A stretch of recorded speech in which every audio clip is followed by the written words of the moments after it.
देख रहे हैं झारखंड टाइम्स। मैं अपराजिता, आज की तमाम ताजा तरीन बड़ी खबरों के साथ।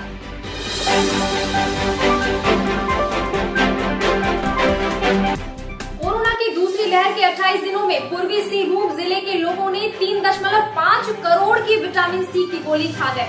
इन 28 दिनों में हुए विटामिन सी का कारोबार बताता है कि जिसमें एक दिन में 50,000 स्ट्रिप बिके। जिले में दवा की 523 दुकानें और हर दुकान के औसतन 80 से 100 स्ट्रिप बिक्री हुई।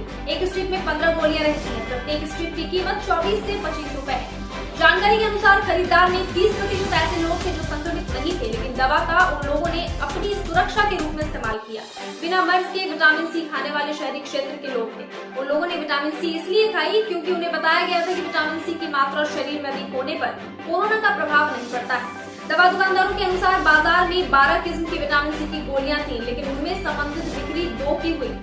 उन दोनों में लिम्सा ज्यादा बिका क्योंकि सबसे ज्यादा चिकित्सकों ने इसे ही लिखा था। दवा विक्रेता दीपक चौधरी के अनुसार लोगों में होड़ लगी हुई थी विटामिन सी को लेकर।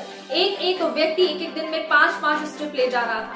इसमें सहूलियत यह थी कि इसे पानी के साथ लेने की जरूरत नहीं होती थी और लोग बचाव में इसका इस्तेमाल करते।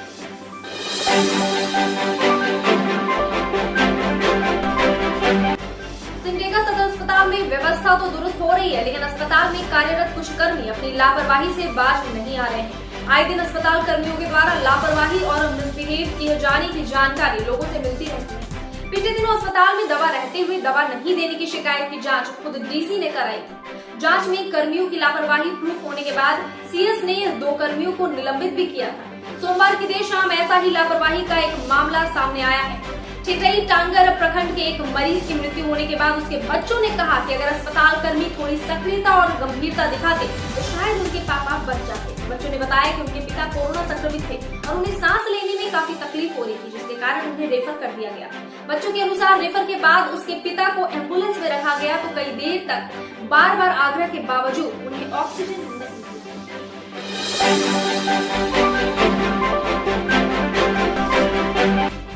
कोरोना संक्रमण के कारण कई लोग दाने दाने को मोहताज हो रहे हैं, जबकि कई गरीब लोग दूसरों से सहारा लेकर किसी तरह अपना घर परिवार चला रहे हैं। ऐसी विकट स्थिति में भी एक ठग गिरोह ने इस आपदा को अवसर में बदलने का काम किया है। ठगी के शिकार हुए 40 बेरोजगारों में से कई ने कहा कि नौकरी मिलने की आस में कर्ज लेकर ठग को राशि दिया, लेकिन नौकरी तो मिलना दूर, जो राशि दिए थे वह भी नहीं मिल रहा है। जानकारी के अनुसार एक ठग गिरोह ने एसएस एंटरप्राइजेज नाम से एक फर्जी कंपनी बनाकर रामगढ़ जिला अंतर्गत विभिन्न गांवों में 40 बेरोजगार युवाओं को ठगी का शिकार बनाया। बताया जाता है कि इन युवाओं से ट्रेन में सैनिटाइज करने की नौकरी लगाने के नाम पर 10 से 13,000 रुपए तक की वसूली की गई है।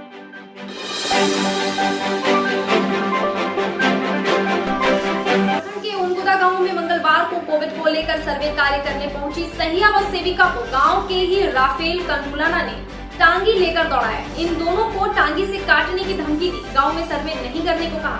उसने कहा कि उसकी मां ने टीका लिया था, इस कारण ही उसकी मौत हो गई। मिली जानकारी के अनुसार गांव में कोविड को लेकर सर्वे कार्य किया जा रहा है। मंगलवार को सहिया फिलोमिना भेंगरा व सेविका करमेला तोपनो उनकुदा गाँव में सर्वे करने गयी।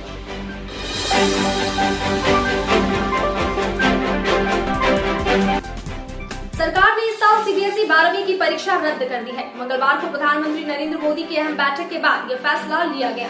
मीटिंग के दौरान प्रधानमंत्री ने कहा कि अभी छात्रों की सुरक्षा हमारी पहली प्राथमिकता है। ऐसे माहौल में उन्हें परीक्षा का तनाव देना ठीक नहीं है। हम उनकी जान खतरे में नहीं डाल सकते। बैठक में सीबीएसई के चेयरमैन, शिक्षा मंत्रालय के सेक्रेटरी के अलावा केंद्रीय मंत्री अमित शाह, निर्मला सीतारमण, पीयूष गोयल, धर्मेंद्र प्रधान, राजनाथ सिंह और प्रकाश जावड़ेकर शामिल हुए। इस फैसले के बाद इंडियन स्कूल सर्टिफिकेट यानी आईएससी के 12वीं के एग्जाम भी रद्द कर दिए गए। सीबीएसई की 12वीं की परीक्षा कैंसिल करने की याचिका लगाने वाली एडवोकेट ममता शर्मा ने कहा कि 3 जून को सुप्रीम कोर्ट में होने वाली सुनवाई में मुझे 2 गुजारिश कोर्ट से करनी है। पहला, यह फैसला सभी राज्यों के बोर्ड पर लागू हो। दूसरा, सभी राज्य नतीजे 15 जुलाई से पहले घोषित करें ताकि विदेशों में पढ़ाई करने के लिए अप्लाई करने वाले छात्र छात्राओं का यह साल बर्बाद न हो। झारखंड टाइम्स के साथ जुड़ने के लिए हमारे फेसबुक पेज झारखंड-टाइम्स.live को लाइक करें। साथ ही साथ हमारे ऐप झारखंड टाइम्स को गूगल प्ले स्टोर से इंस्टॉल करना बिल्कुल न भूलें।